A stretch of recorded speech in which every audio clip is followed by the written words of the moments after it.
All right, we're recording. Tim, take it away. All right. Well, I want to say hello. Good afternoon. My name is Tim Kalgreen. I am Director of Civic Education at the Indiana Bar Foundation. And so I'm going to use this time a little bit today just to kind of talk about how the Indiana Bar Foundation can work with you to help bring engaging student-centered activities to your classroom, especially your social studies or civics classroom, and using the We the People lens. But we'll talk about how it can help out everybody in there too. So again, just want to say hello again. I'm Tim. And so this I'm going to also put as my last slide.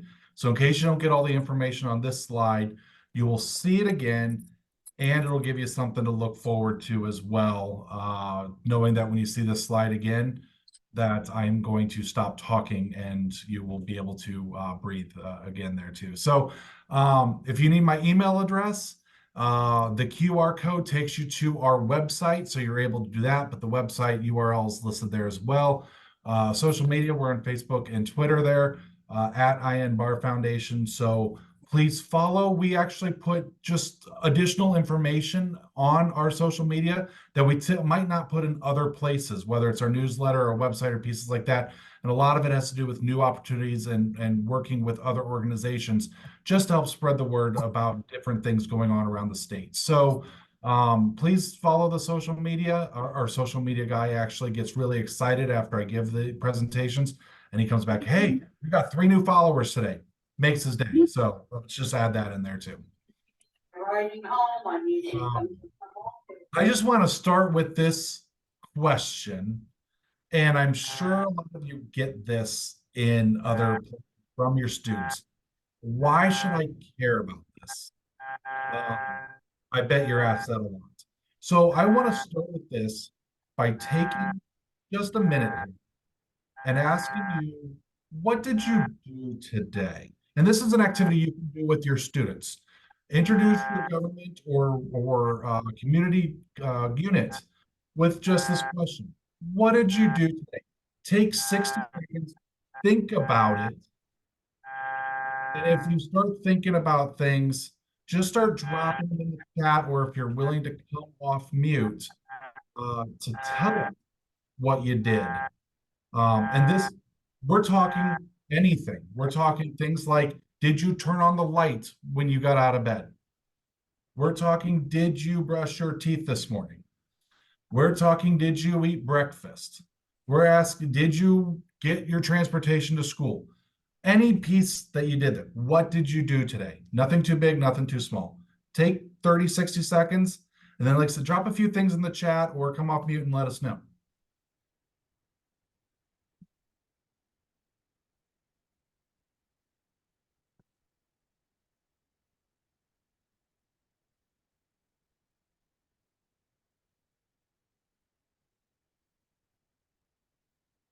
Nice. There we go. We fed the dog. That's an important thing to do. Or maybe you forget to feed the animal. I like that. Eating, reading a book. Nice. Congratulations, Kinley. That's going to be fun for the class to see.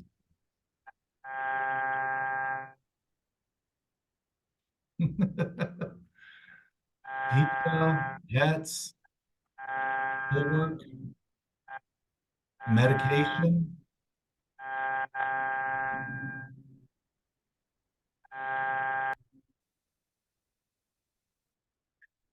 Bringing some students along with you. All these are great pieces. And these are all the coffee shop. I like that one there too, because man, we all need that before school. If you think about everything that you did today, there is some sort of government interaction with it. So if you went to the coffee shop, I'm sure there were health regulations that they had to follow. If you drove to school, there were road laws that you had to follow and the paved road that you went on.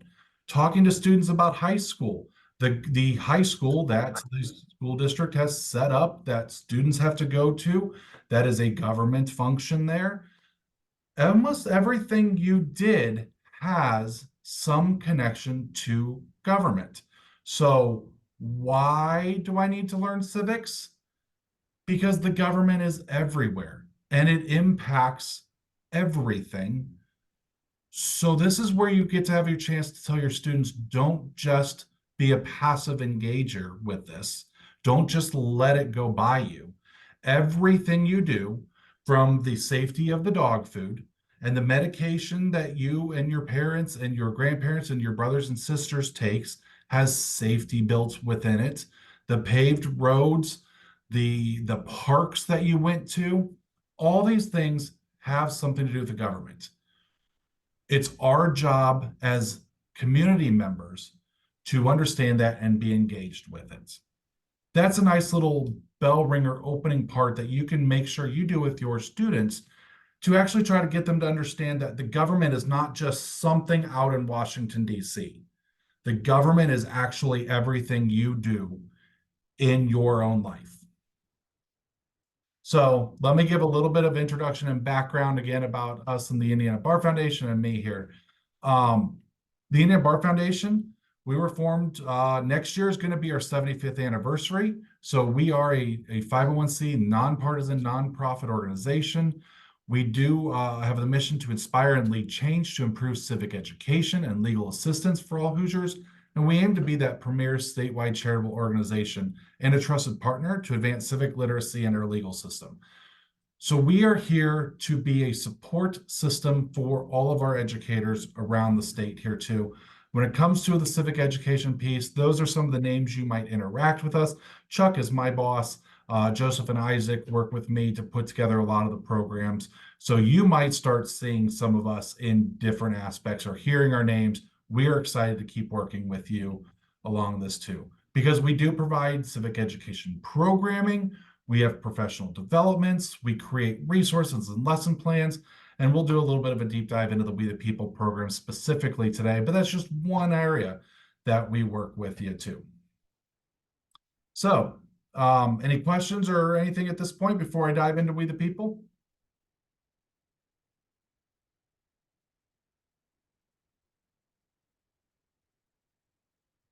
Awkward teacher wait time. All right. Don't hesitate, drop any questions, comments in the chat as well, or at any time come off mute and ask a question there too. So what is We the People? You might have heard about this, but at its root, We the People, it's an academic program that centers around inquiry. And it's a full program that you can use. It has curriculum, it has assessments, it has activities that your students can do. It's standard aligned. We're going to talk about that for a bit today as well. But it's not necessarily set to be in place of your school's government or socialized curriculum. It really can run concurrently to what you already teach. It can be used as an elective. It can be used as an after school. It can be used as an extracurricular. Most often we do see it embedded somehow within a class, but it's working through ways to enhance what you're already doing within your school. There's typically 5 or 6 units that the course is developed through and uses the different lenses. The base root of it all looks at the Constitution and how we see American history, American government through the lens of our Constitution. What kind of topics? A wide range of topics that you're going to go. Starting from philosophical underpinnings. So it goes all the way back and talks about John Locke. It talks about ancient Greece and Rome. How do we get to what kind of government we have today? We talk about the Philadelphia Convention and how we created a constitution and it got ratified. We talk about the structure and function of government, federalism being an important part of this as well. It looks at the Bill of Rights, how it protects us, as well as our citizenship rights and responsibilities as well. So you can see it's a wide range of topics all through the lens of the U.S. Constitution. As you go through and teach the content, the part that makes We the People, is the student-centered culminating activity that makes the students become experts on their topic. This is the part they get to put their hands in, get engaged with, and really enjoy. We see a lot of enjoyment coming from the students about this as well. So students are going to take on the role of an expert. They are going to become the expert of the Philadelphia Convention and ratification process. They're going to become the expert on the Bill of Rights. And they get to take an in-depth look at something related to what their new expertise is. And each panel of students then will do an activity, a simulated legislative hearing, where they get to showcase their expertise on this. And I'll give you an example in a video in a little bit here so you can see it happen.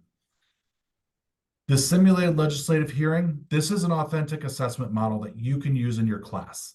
And as you kind of see from the picture there, you've got a panel of students that have studied and researched and have done the presentation within a panel of some sort of evaluator.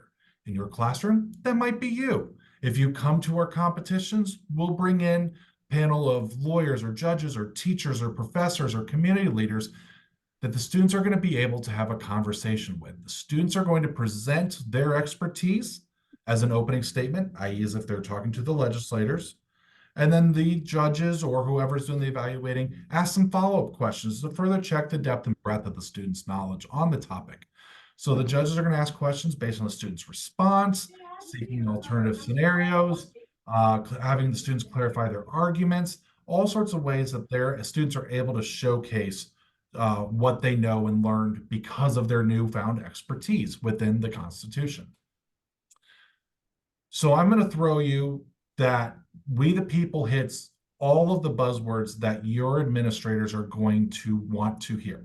And I'm not just going to throw them at you because I want to throw them at you and your administrator wants to hear it. You will find as we talk through today, or as you embed yourself within this program, they really do connect. So the first is that they're standards aligned. And we're going to talk about that a little bit in a bit today. So you know, your administrator knows, your parents know, the stakeholders know, this is all stuff that is in the standards. The state says this is the topics you're going to have to know anyway. You've got a lot of background and backup that you're going to be able to showcase. This is good learning what they're going to have to learn anyway. It's also authentic learning because they're getting in and showcasing a real life example of something that goes on. We're taking out that bubble, fill in the bubble test. We're actually asking the students to simulate a legislative hearing. They are presenting to a panel of experts presenting, and they are going to be asked some follow-up questions. This is what you would see if you watch the state legislature or the U.S. Congress as they're trying to learn how to build good policy and make a good law. They want to hear from experts, and then they're able to ask some questions so they know better and make good decisions. We are reflecting that in authentic learning, like I said, beyond the fill in the bubble test. It's inquiry-based. All of your students are going to be able to work through questions and sources and research that they're able to craft an argument to a question that arguably doesn't have an answer. They're going to have to be able to learn and be able to question and be able to research to come up with an argument that they want to make and the conclusions that they want to make as well. This builds life skills, and you'll see here there's a lot of things that by participating with the people you're going to see. So the collaboration piece, the critical thinking piece, the creativity piece, all of this comes out as your students are talking through and working through all the processes that becomes the We the People program. And it's interdisciplinary. The easiest connection you'll see is social studies and English language arts, but that's not the only one. There are sometimes science-based policy questions that get integrated within this. A lot have come out when you look at technology and the Fourth Amendment say, and how a police action might work and what your rights are when you have AI technology or a heat seeking or car tracking or something like that. So you've got science integration with it and technology integration with it. You've got a fine arts performative piece that can go along with it too. Obviously the social studies, and you've got the English skills as well. You'll see we'll talk about the connections of speaking, listening, reading, and writing, and all of the literacy skills that are embedded with it. And all of this together, this is not something additional to teach. again, you're already going to find you're doing a lot of this content within your typical social studies classroom. But it's going to enhance your teaching when you think of new processes to let your students get their hands involved and not just be a passive learner, but be an active learner within it too. Let me pause here real quick to see if there's any questions at this point about what We the People is. And like I said, I know I'm going to have a video here in a couple slides, so you'll actually be able to see it as well.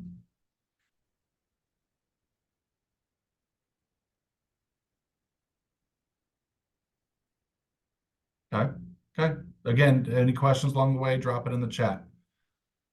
I also want to talk about some research aspects that have gone on with We the People as another way to boost why classes should be integrating We the People. So Georgetown University did a national research study.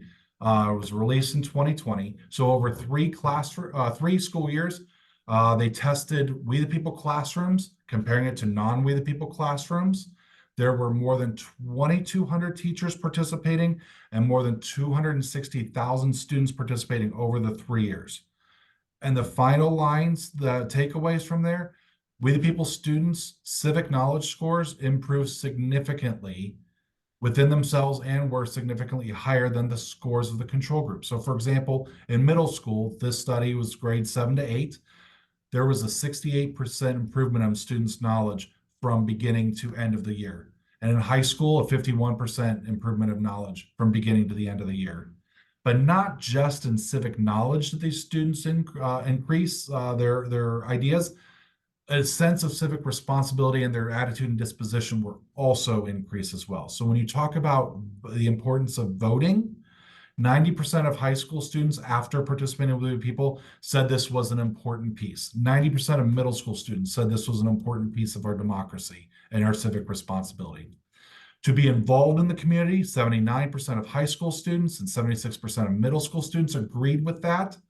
Again, paying attention to what is going on in government and in being informed about politics, you'll see there's between always 60 and 70% of the students agree that this is important to do after participating in the We the People program. So you find that as they learn more, they want to do more.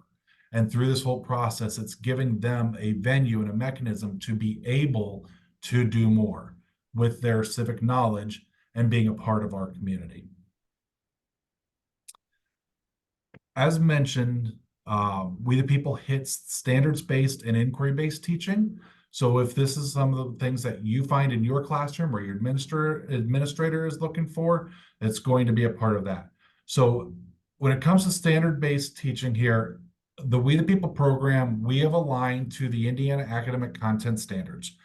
So you'll see we've got all these on our website, and you're able to download the packet to be able to showcase again to yourself, to your parents, to your administrator.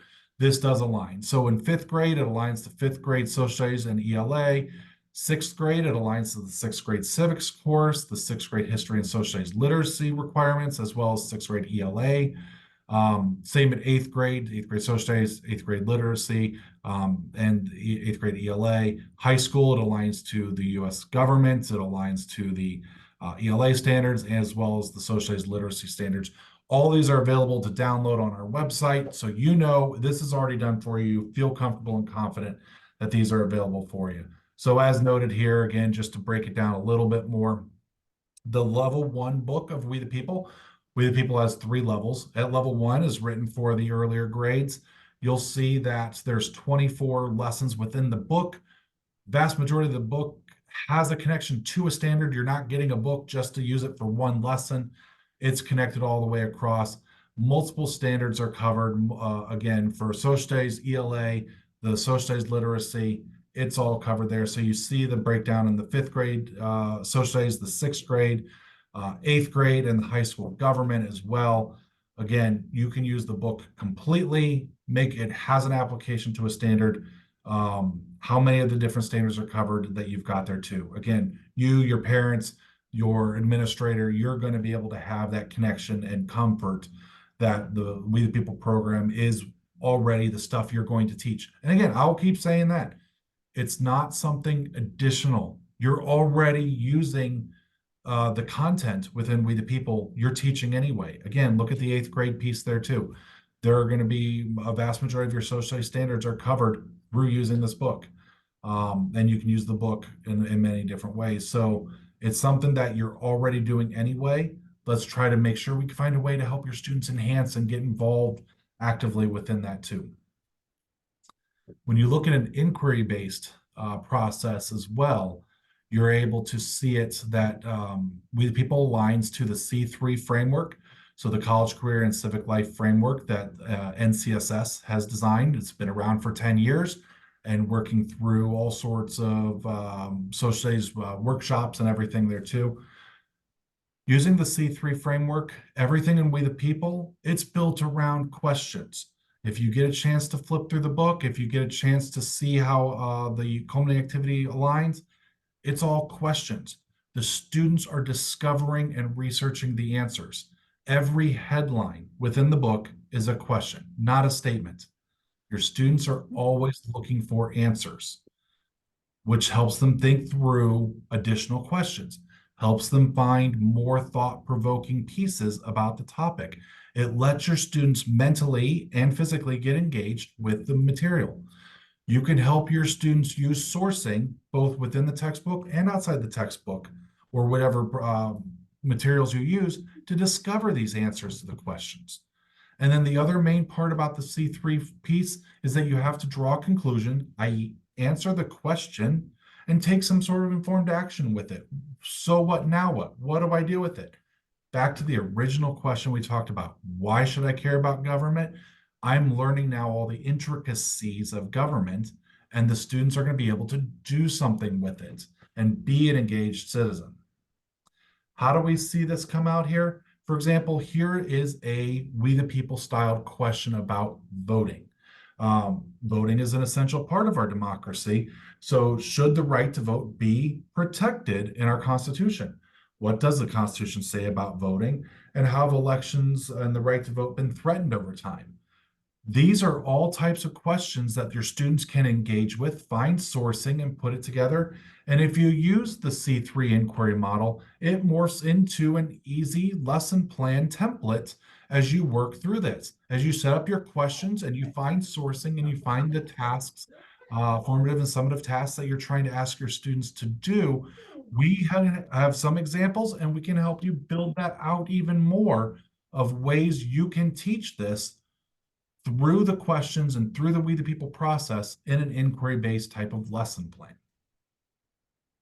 Let me pause again, see if there is any other thoughts, questions, something new, something interesting so far.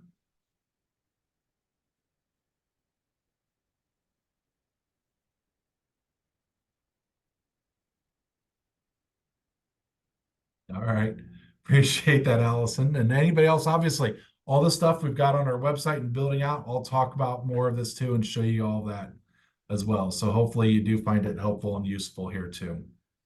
All right, this is what makes We the People, We the People. That's authentic assessment piece, the simulated legislative hearing. So again, let's take a look at the video. I've talked about it enough. I want you to actually take a few minutes and actually see this in action.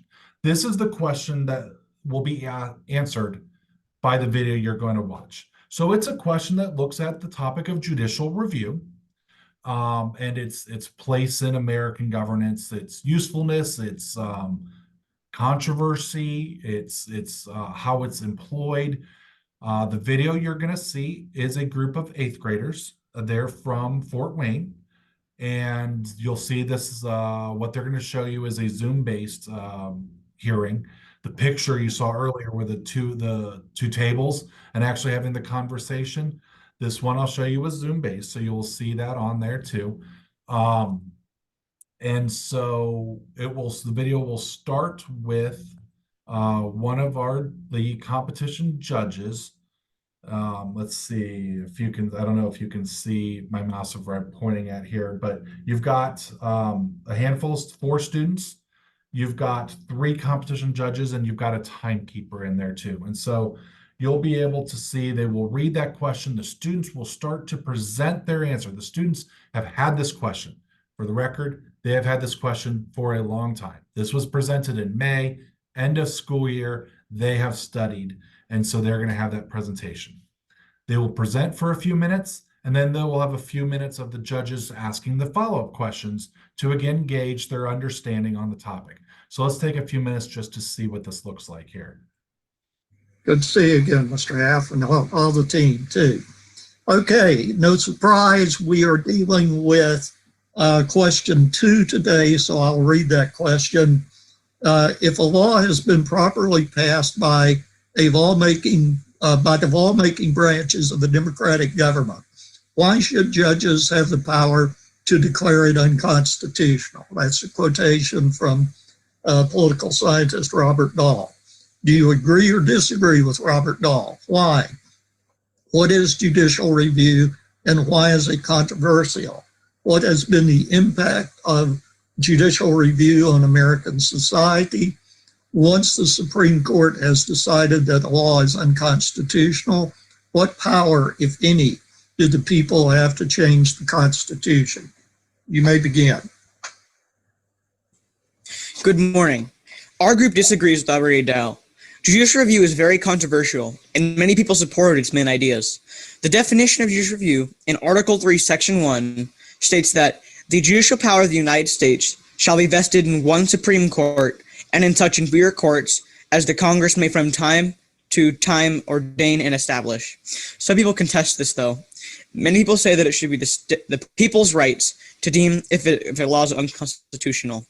The Marbury v. Madison case was the court case many people say invented judicial review. The court case was brought to the courthouse when William Marbury sued James Madison because Madison wouldn't give Marbury's job back after unlawfully taking it away. The court decided that what Madison did was unconstitutional and judicial review was born. In conclusion, many people liked and disliked judicial review, but there was also one standing question. What was the impact of judicial review on American society? One of the major impacts of judicial review on American society would be the case of Plessy versus Ferguson, where in 1896 a man named Homer Plessy refused to sit in a black-only car and he was promptly arrested. However, Homer completed the Supreme Court on how the law was unconstitutional, and the Supreme Court agreed that it did violate the 14th Amendment. Another example would be the case of Brown v. the Board of Education, where in 1954, Linda Brown, who lived only a few blocks away from a white-only school, had to walk 21 blocks to a black-only school. Linda's parents and other parents filed a lawsuit against the school and won because the court said it was unconstitutional. One last more modern example would be the case of FEC versus Citizens United, where in a law that was passed stated that you can support a candidate through a business similar to a middleman scenario. And Citizens United said that that law was unconstitutional. However, the court said the FEC had the right to freedom of speech. Our judges are as honest as other men, and not more so. They have, with others, the same passion for party, for power, and privilege of their corpse. Thomas Jefferson. One of the most aggressive ways to change the Constitution is to form your own. Suggestion or revolution, but let's not get too hasty. Let's talk about some other options, such as going to a congressperson, arrange a luncheon and talk about proposing some changes to the Constitution or laws, or vote for them, or vote for a different one. Or you can organize a convention, talk with like-minded people and sign a petition, or produce media that supports your view, especially now when you can put almost anything on the internet for free. And if they don't listen, protest. Not riot, protest. Like when Gandhi got the UK out of India, or like during the Civil Rights Movement and their march on Washington, D.C. Speaking of the Civil Rights Movement, do what Brown v. Board of Education did. Overturn a judicial review, challenge it, and go back for round 2. You can try to protest, and it might be the most effective way to change the Constitution, like in the Civil Rights Movement. But even petitions or talking to your congressman or woman are not likely to do anything to change. We can see the best way is to challenge a case, and people can try again with a dissenting opinion. We can see with Plessy v. Ferguson and the ruling reversed in Brown v. Board of Education, or with the Federal Election Act of 1974 being deemed unconstitutional in FEC versus Citizens United. This is how you can reverse a ruling, showing that the duty of the courts is to deem something unconstitutional, because Congress will and does pass things that are unconstitutional, like the Indian Removal Act. Leaving the Union is a very real option, and it is a way that we can get our own someone can get their own constitution. It has not worked well, but Reconstruction was a disaster. You cannot escape the responsibility of tomorrow by evading it today. Abraham Lincoln. This is a sad foreshadow of Reconstruction. Thank you for your time. Hey, thank you.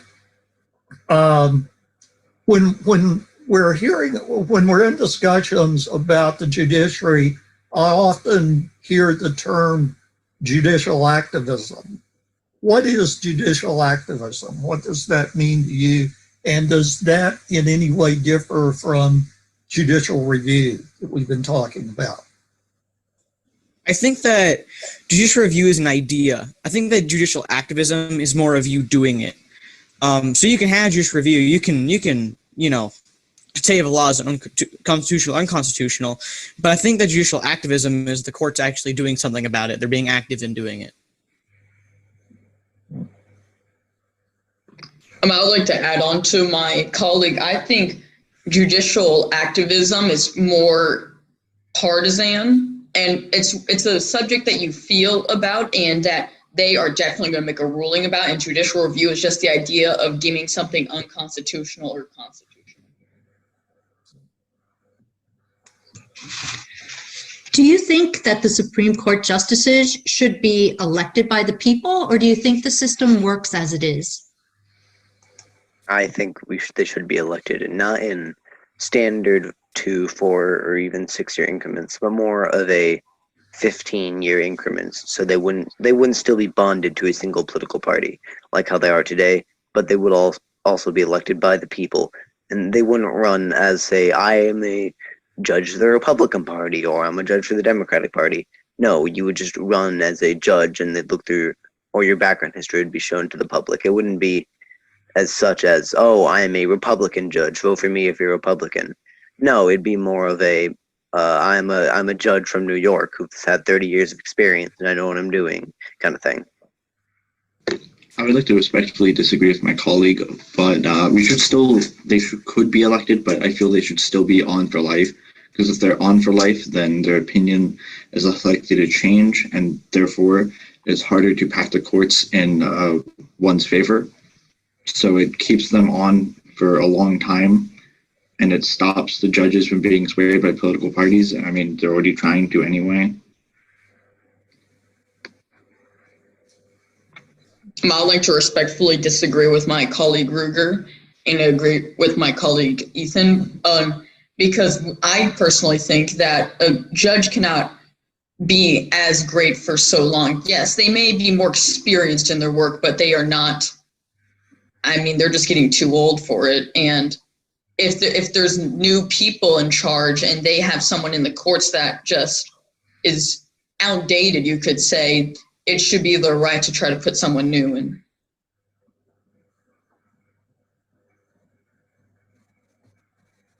All right, so let's continue on with your thoughts. You mentioned that because the judges could become outdated and putting new people on the court. Do you think that judicial review is essential to protecting the rights of minorities against the will of the majority? I think that it really is, because if you think about it, judicial review is the thing that gives the courts their power. If the courts didn't have judicial review, they really couldn't make any decisions. And I think that the simple fact that they have the ability to make decisions already makes the minority have a bit of an upper hand on the majority, but it's also vice versa. They both have an upper hand on each other using that, because the minorities then can have something done if the majority is trying to outrule them, because the courts have a way to deal with it. I would like to add on to my colleague. I think judicial review is just a lot of check and balances on Congress to limit their power over complete control, you could say, or doing something that's unconstitutional. I would like to add on to my colleague and point to the civil rights movement in the 60s. Without judicial review, we probably would have never seen the changes as fast as we did. It would have taken much longer. And honestly, as some people point out, can equality really wait? Why is that? I want to follow up on that. Why would a minority find it better to appeal to the courts than to the other branches of government? I think that if they appeal to the courts, they actually have a higher chance of getting something done in the courts than any other branches. You can bring something to Congress, but Congress is more of like war and the big decisions of the country and some of those bigger laws. And then the president, that's the president. They kind of control most of the federal government.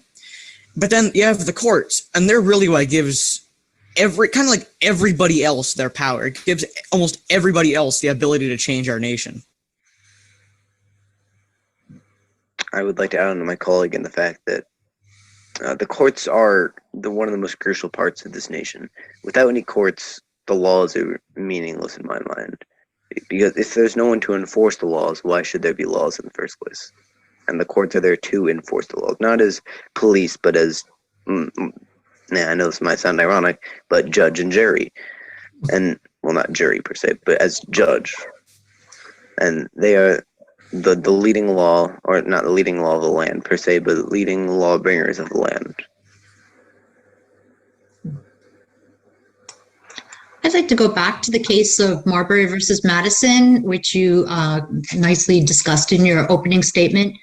Can you talk a little bit more about how Chief Justice John Marshall justified the establishment of judicial review? Because that was not in the Constitution per se. I think that he ended up ratifying it. Right, I'm gonna say ratified, but he ended up confirming it and agreeing with it because I think that he saw that our nation could be better with the judicial review, and that during that court case he was seeing the effects that the judicial review could have, and therefore he implemented judicial review on that court case, and it worked. I'm going to go ahead and pause that here. They were almost done with their presentation. I'm interested in your reactions. What was your reaction to what you just saw, whether educationally or presenting or any of that? What do you think about what you just saw? Anybody willing to come off mute or drop your thoughts in the chat?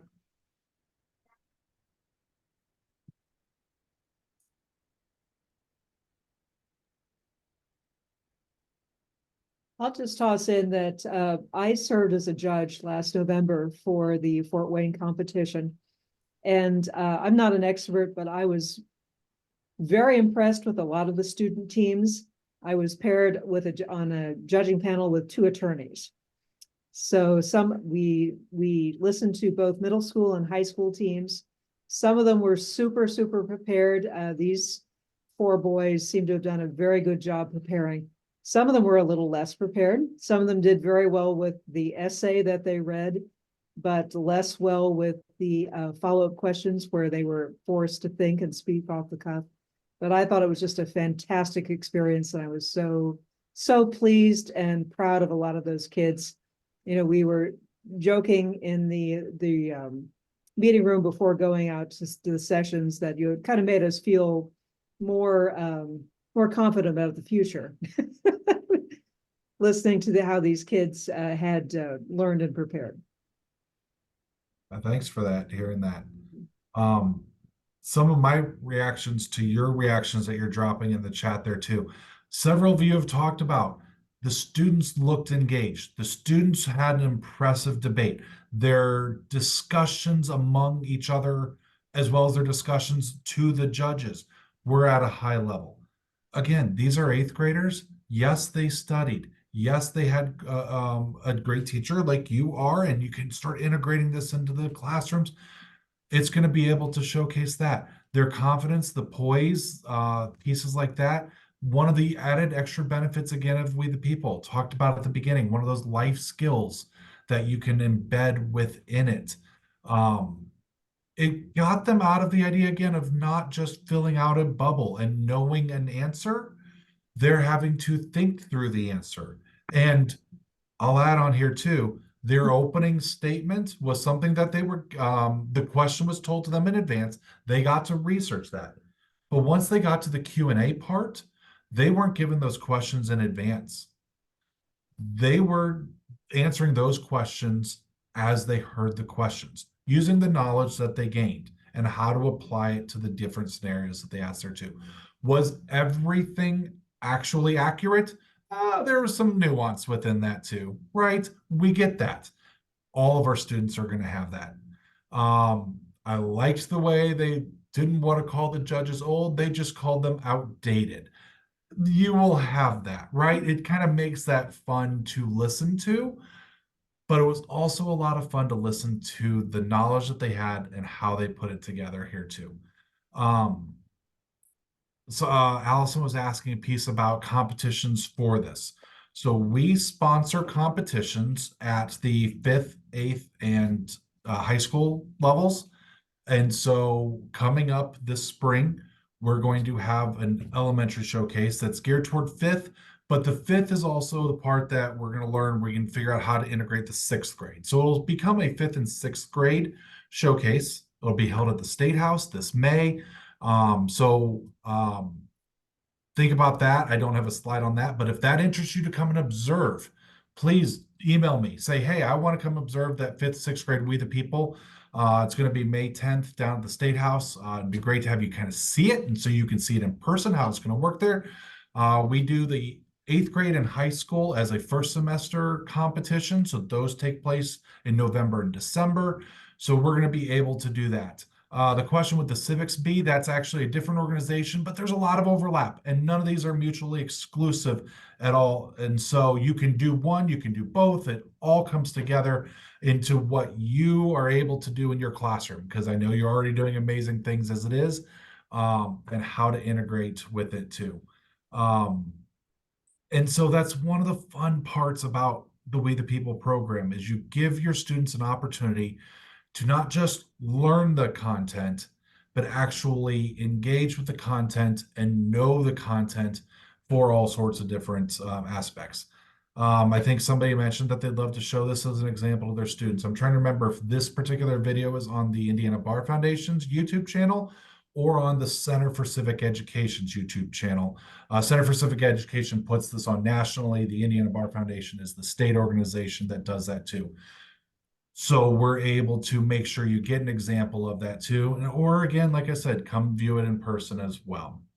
But it's a lot of fun to watch these kids do it. And again, 8th graders, Fort Wayne, they're local here. This was recorded, I think, like I said, Zoom based, so it was probably during the pandemic. So it's probably maybe 21 or maybe spring of 22, somewhere around there, relatively recently. And so you'll get a chance to see this. Lots of different ways to bring it to your classroom. We are open to the flexibility that works in your classroom, and so bringing that all together. So you see this hearing, it has that authentic model. It is a piece of something that actually happens with you and in real life, a legislative hearing. This is used to help your students showcase their understanding, not just fill in the bubble and turn it in and forget it. It's all aligned to a learning objective or your standard. You see it's inquiry based. It started with just a question. They had to work the questions and find sources and bring it out. And obviously the ELA skills that are embedded there too, especially those literacy skills of reading all the information they're getting, writing that opening statement, as well as their public speaking and critical listening skills as well. How do we see this? Let me break this down just a little bit so you get an idea of how it can come into your classroom. What I broke it down into 6 easy steps. I call it easy, but you're actually doing the work in the classroom. Let's start with getting the student panels. This was a student panel of 4. We typically see around 3 to 5 students on a panel, but we'll work with you, make it flexible. I call it dealer's choice in how you put it together. If Jimmy and Susie can work together or not, you put them together on the panels. Maybe it's topics they like, who can work together. It all comes together too. But you have the collaborative work that they're going to come together with. Next, they get a question. You might assign the same question to all the groups, and they're all going to answer them differently because, as you saw in the couple examples we had, there's not one only right answer. And there's lots of ways to study and make it nuanced, and the different research that they do and different evidence pieces that they're going to do, but they're all academic. They're all rigorous. They're all multi-parted. And so you can have them do the same. You can have them do the same topic, but different questions, or run the gamut of everything. One group is doing something about the ratification. One group is doing something about First Amendment protections. The next one's doing one about voting, all sorts of things. Again, all these questions don't have a right or wrong answer, but the students are evaluated on the argument that they make, that they're able to craft the argument, as you saw, and support their answer. So here's one more example about the branches of government and the idea of checks and balances and branches of government and all the pieces there too. So if you talk about that, we have a government that's split among 3 different branches of government. Why is it important to do that? What are these branches? What are their powers? And is one government more powerful than the other? Is one branch of government weaker? They get a chance to embed and talk about this within their small group and work through it. So then they take that question and collaboratively within their group answer the question in an argumentative essay. And that's where you add in one of those ELA skills, the creation of an argumentative essay. And typically the students then write that essay to be a 4-minute presentation. But hey, we're flexible. If you're doing it in your classroom, you can do all sorts of things. Make sure there's a total number of pages or maybe a total paragraphs or how you want that question answered. What works in your classroom works in your classroom, and we're going to support that. If you come to competition, we do have some of the uniform criteria, and we can talk about that. Uniform criteria for competition, 4-minute time limit. But you have that too. And yeah, Monica, the idea there too about how to teach students to form an argument. This is a great collaborative piece to work with your ELA teachers. Social studies and ELA and bringing it together. There's going to be that unit that they're going to have to work on making an argumentative essay. So what is the argument claim? What is your supporting evidence? And you're going to teach them, maybe in collaboration with your English class, about how to do that around the topic of something in the Constitution. And so you're able to do it in a structured format.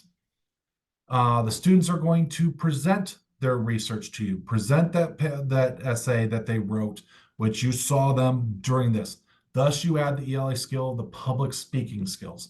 You're able to add that with there too. And again, the variations, adaptability can be time, length, making sure everybody speaks, all the fun stuff there. The follow-up questions is the next step. So after the students present their research, students are asked those follow-up questions. As we saw, it further checks their knowledge and understanding. Those questions were derived by the student statements, the questions the evaluators already thought about. We do offer suggested follow-up questions as well. Typically, and in competition, that takes 6 minutes. But again, your classroom, if you're just doing this in your classroom to enhance your teaching, it can be a set number of questions. I've done it as simple as 2 questions that we're going to do, and we're going to move on because we got another group. Or maybe I've got 3 questions to make sure everybody gets a chance to answer something, but we've got that. Additionally, this is where your students get to add the part of critical listening skills, which is that ELA component, because they need to respond to the question being asked. Don't just talk about anything they want to talk about. The ELA skill, the critical listening, they're able to add that with there too. They need to know what to answer. So those follow-ups, again, the question that we looked at before about the branches of government, some possible follow-ups. Are there powers that the branches share? What are they, if so? And is important? Should the president have to come before Congress to explain his or her actions, or is it completely separate and they can do what they want? Alexander Hamilton called the judicial branch the least dangerous branch. Do you agree? There's all sorts of ways that you can help probe this understanding and make sure you get what your students know.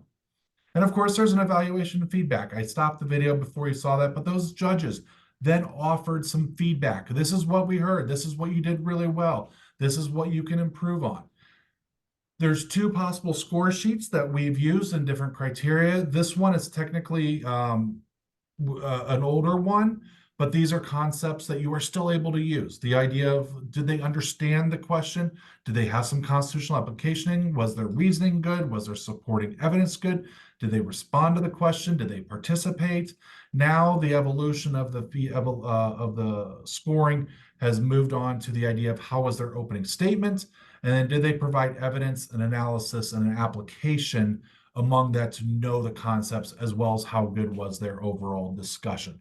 Mix, match, use what works for you. Again, your classroom, we're here to support what works for you. If you come to competition, that box on the right about the opening statement, the evidence, the analysis, application, discussion, that's what will be evaluated on in the competition.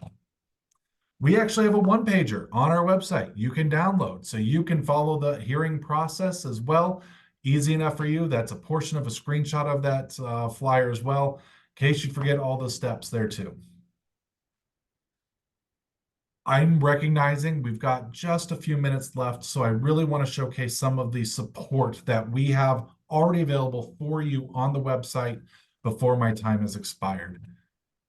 Our website, I want to point out 3 different parts of our website. One focuses on the 6th grade, one is on general resources, and the other talks about all the professional developments that we're going to work through. So again, the URL or the QR code takes you to the 6th grade civics. But again, if you get back to our homepage, you'll be able to get to any of this too. We're really excited in what we've now produced for the 6th grade civics. So if you teach 6th grade or the person down the hall teaches the 6th grade civics, here's what we've got for you. We put together standards aligned for all 17 standards. More than 200 files are now available on our website. They are PowerPoint presentations, student handouts, worksheets, activities, vocabulary guides, and more. All standard aligned with it too. And so this gives you a quick screenshot of that to give you an idea that by standard, you can go and access the resources there. We do, standard 1 is open and available for all. Standard 2 through 17, we just ask you to register so we get an idea of how it's being used out there or who has it. But it's free. It's free. Please use and access. The point is to make this available to you. So this is a part of that 6th grade website. So you can see, like I said, there are more than 200 files on there covering the full course standards that you have there too. This takes you to our We the People resources page generally. The QR code takes you directly to that page, so you have access to that. On here, I'll show you some of those screenshots of the website as well. But again, this is where you'll find the standards alignment and the resources, literacy guides, videos, and more. So as you go through on the website, there's a section there about the content pieces. This is to help you learn more content. So the American Governance is a book of scholarly articles. There's podcasts that you can use. The open course goes through all the We the People lessons actually, and it has videos of scholars presenting to you, how to integrate primary sources on there too.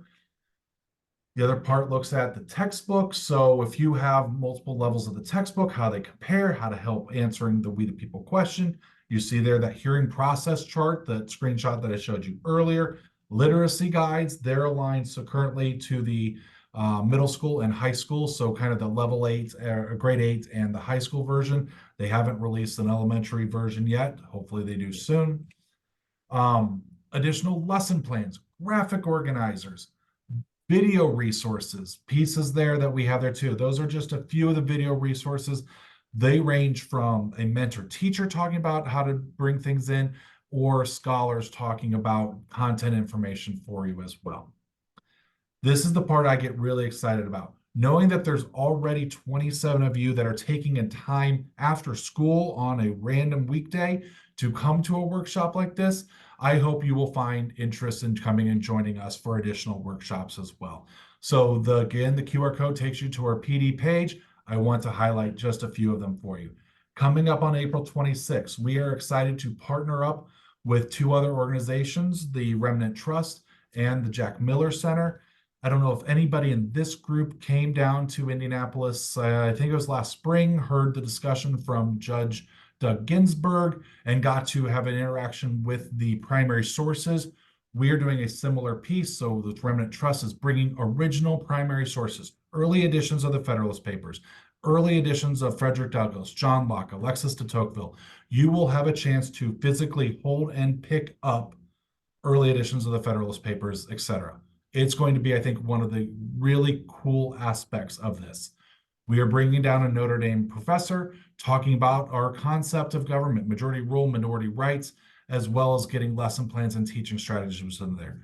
We are providing travel stipend, sub reimbursement. There's no travel registration fee, breakfast and lunch included as well. So there is that for you as one thing we are doing in April. If We the People interest you and you're like, I'm ready to kind of dive in and I'm going to give you some time to look at it, we offer a 5-day summer institute down at IU Bloomington. We are bringing in multiple scholars so you get more content. So we know we have somebody from the University of Evansville, IU, and the University of Kentucky coming in to get you content. We have mentor teachers that are going to embed with you. You're going to learn how to integrate We the People in your classroom. We've got 5 days to be able to do this together. We are covering the cost of lodging, your breakfast, your lunch, all the resources, all that too. So please consider coming there. We are also engaging in a partnership with our counterparts in Ohio and West Virginia to do a year-long fellowship for next school year. This starts with a similar 5-day institute, but we are going to take you to Philadelphia and do place-based learning in Philadelphia. We will camp up en route at the National Constitution Center. We will visit Independence Hall. We will visit the Museum of the American Revolution. We are going to have mentor teachers talking through all the different pieces about We the People, making sure you feel comfortable to engage it within your classroom. And then we are going to use monthly online professional development to keep the conversation going, keep you learning with all of this.